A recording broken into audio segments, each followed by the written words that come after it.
आज की वीडियो देखने के बाद आपको बिल्कुल साफ पता चल जाएगा कि आपके बच्चों के तालीमी वजीफे क्यों रुके हुए हैं और कौन सी वजह ऐसी है जिसमें बिल्कुल उम्मीद नहीं और कौन सी वजह ऐसी है जिसमें थोड़ी सी मेहनत करके आप दोबारा वजीफा चालू करवा सकते हैं। हजारों लोग रोजाना यही सवाल पूछते हैं कि सर तालीमी वज़ाइफ नहीं आ रहे, वजह भी समझ नहीं आ रही।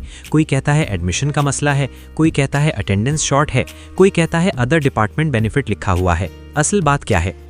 आज मैं आपको 8 टेक्निकल अल्फाज समझाऊंगा जो BISP के सिस्टम में लिखे होते हैं और हर लफ्ज़ का सीधा सा मतलब भी बताऊंगा और साथ ये भी कि इसमें हल है या नहीं। अगर आपकी औलाद के तालीमी वज़ाइफ आपके लिए अहम है तो ये वीडियो आपके लिए ज़िंदगी आसान कर सकती है, इसलिए 1 सेकंड के लिए भी स्किप मत कीजिएगा। अस्सलाम वालेकुम वरहमतुल्लाहि वबरकातुहू। मैं हूँ आपका भाई आसिफ हुसैन और आप देख रहे हैं मालूमाती पॉइंट। उम्मीद करता हूँ आप सब खैरियत से होंगे, खुश रहें, आबाद रहें, सेहतमंद रहें। अगर आप Benazir income support programme, Benazir कफ़ालत या बेनज़ीर तालीमी वज़ाइफ के हर सच्ची और मुकम्मल अपडेट घर बैठे जानना चाहते हैं तो अभी इसी वक्त चैनल को सब्सक्राइब कर लें, बेल आइकन लाजमी दबा दें ताकि अगली इंपॉर्टेंट वीडियो आप मिस ना करें। चलिए अब सीधा मौजू की तरफ चलते हैं। पार्ट 1, 3 ऐसी वजहें जिनमें वजीफ़ा वापस नहीं आएगा। 1, एडमिशन नॉट वेरीफाइड, दाखिला तस्दीक नहीं हुआ। सबसे पहली टेक्निकल लाइन जो सिस्टम में अक्सर नज़र आती है वो है एडमिशन नॉट वेरीफाइड।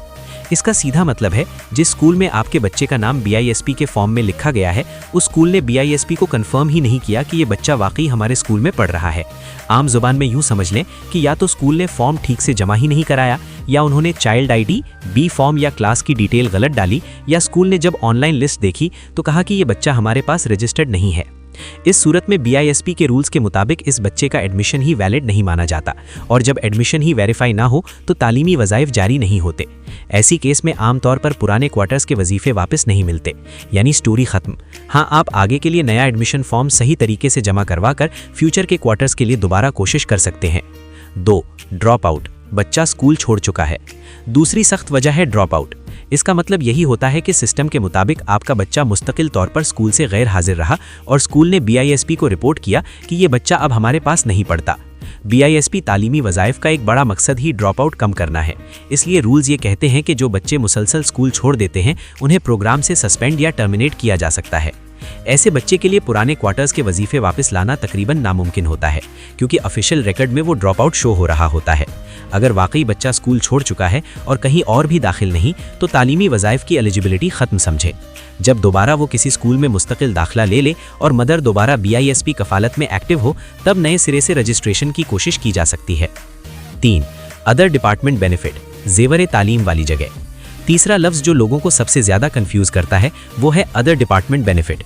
इसका मतलब ये है कि कुछ मखसूस अजला में, ख़ास तौर पर पंजाब के तकरीबन 17-18 अजला में गर्ल्स स्टूडेंट्स को क्लास 6 से 10 तक का स्टाइपेंड BISP नहीं देता, बल्कि पंजाब हुकूमत का अपना प्रोग्राम ज़ेवर तालीम देता है। यानी अगर आपकी बेटी किसी ऐसे डिस्ट्रिक्ट के सरकारी गर्ल्स स्कूल में क्लास 6 से 10 में पढ़ रही है तो उसका तालीमी वजीफ़ा ज़ेवर तालीम प्रोग्राम के ज़रिए आना है, BISP तालीमी वज़ाइफ के ज़रिए नहीं। इसीलिए सिस्टम में लिखा होता है अदर डिपार्टमेंट बेनिफिट, मतलब ये कि आपको किसी और डिपार्टमेंट से बेनिफिट मिल रहा है, इस वजह से BISP से तालीमी वज़ाइफ नहीं आएंगे। इस केस में भी आप बेनज़ीर तालीमी वज़ाइफ के तहत अलग से पेमेंट नहीं ले सकते। आपको ज़ेवर तालीम वाले सिस्टम पर ही फोकस करना पड़ेगा कि आया वहाँ पेमेंट आ रही है या नहीं।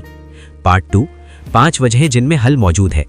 अब आते हैं उन 5 वजहों की तरफ जहाँ थोड़ी सी मेहनत करें तो वजीफ़ा दोबारा शुरू भी हो सकता है या डिले ख़त्म हो सकता है। 4, अटेंडेंस शॉर्ट, हाज़िरी 70% से कम।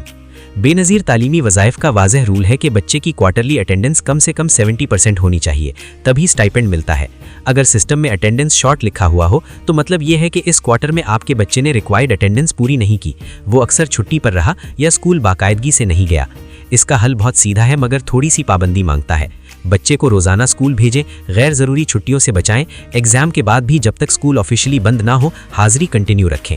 अगले 3 क्वार्टर्स में अटेंडेंस 70% से ऊपर रहे तो अक्सर केसेस में तालीमी वज़ाइफ दोबारा जारी हो जाते हैं।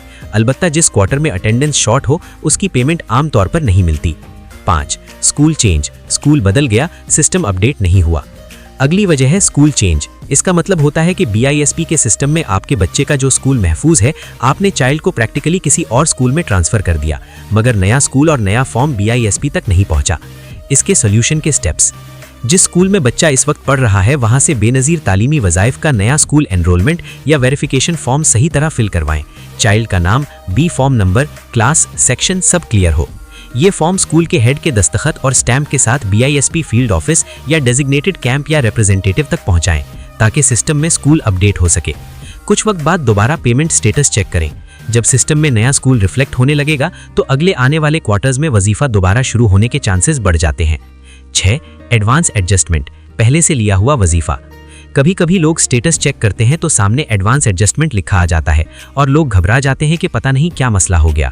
असल में इसका मतलब अक्सर ये होता है कि किसी पिछले क्वार्टर में आपको पहले ही इस पीरियड का वजीफा एडवांस या कंबाइन करके दे दिया गया था, इसलिए इस क्वार्टर में अलग अमाउंट शो नहीं हो रही। ये आमतौर पर कोई एरर नहीं होता बल्कि हिसाब किताब की एडजस्टमेंट होती है। आप पेमेंट हिस्ट्री देखें तो पिछले क्वार्टर में नॉर्मल से ज़्यादा रकम नजर आएगी जिसकी एडजस्टमेंट अब दिखाई जा रही है। ऐसी सूरत में पैनिक होने के बजाय BISP ऑफिस या हेल्पलाइन से पेमेंट शेड्यूल क्लियर करवा लें, मगर उमूमन फ्यूचर पेमेंट्स नॉर्मल तरीके से जारी रहती हैं। बस जिस क्वार्टर में एडवांस एडजस्टमेंट लिखा हो उसमें नई रकम नहीं बनती। 7. मदर इनएक्टिव, बेनिफिशरी इनएक्टिव, वालिदा थोड़े अरसे के लिए प्रोग्राम से बाहर। एक और अहम वजह मदर इनएक्टिव होती है। बेनज़ीर तालीमी वज़ाइफ की पेमेंट हमेशा बच्चे की वालिदा के नाम पर जाती है और शर्त यह है कि वालिदा खुद बेनज़ीर कफ़ालत में एक्टिव बेनिफिशरी हो। अगर किसी वजह से वालिदा का दोबारा पॉवर्टी स्कोर या NESR सर्वे हुआ या रीवेरिफिकेशन में थोड़ी देर के लिए नाअहल हो गई या CNIC एक्सपायर हो गया और कुछ महीने तक अपडेट ना हुआ तो उस पीरियड के दौरान वो BISP की एक्टिव लिस्ट से बाहर चली जाती हैं और इसी वजह से स्टेटस में मदर इनएक्टिव आता है। जब दोबारा सर्वे कंप्लीट हो, CNIC अपडेट हो और वालिदा का कफालत स्टेटस दोबारा एक्टिव हो जाए तो आने वाले क्वार्टर्स में बच्चों के तालीमी वज़ाइफ भी दोबारा शुरू हो सकते हैं। अलबत्ता जिस ड्यूरेशन में वो इनएक्टिव रहीं उसके वजीफे आमतौर पर वापस नहीं मिलते। 8. Case under verification, under process, अभी मामला चेक हो रहा है। कुछ लोगों को स्टेटस में अंडर वेरिफिकेशन या अंडर प्रोसेस जैसी लाइन भी नजर आती है। एग्जैक्ट लफ्ज़ हर पोर्टल पर थोड़ा मुख्तलिफ हो सकता है।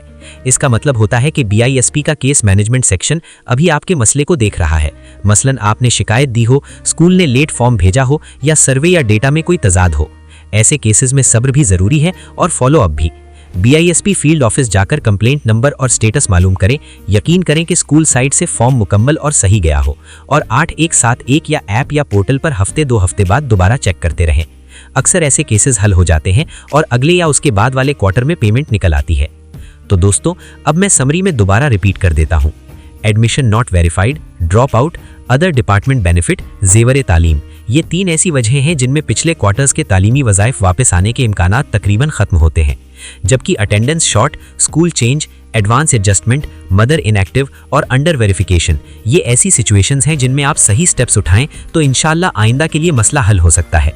मेरी आप सबसे दरख्वास्त है कि कमेंट में ये ज़रूर लिखें कि आपके बच्चों के स्टेटस में कौन सा लफ्ज़ लिखा हुआ है और आप किस सूबे से हैं, पंजाब, सिंध, बलूचिस्तान, खैबर पख्तूनख्वा या किसी और इलाके से।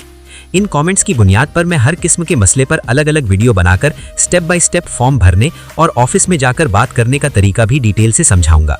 अगर वीडियो ने एक बात भी आपको क्लियर की हो तो बराए मेहरबानी मालूमाती पॉइंट को सब्सक्राइब करें, वीडियो को लाइक और शेयर करें ताकि जिन खानदानों के बच्चों के तालीमी वज़ाइफ रुके हुए हैं वो भी असल वजह और हल समझ सके। अल्लाह ताला आपके और हमारे बच्चों के नसीब अच्छे करे, उनकी तालीम में बरकत दे और आपकी हलाल कमाई में आसानियाँ पैदा करे। अपना और अपने बच्चों का बहुत ख्याल रखें। अल्लाह हाफिज़।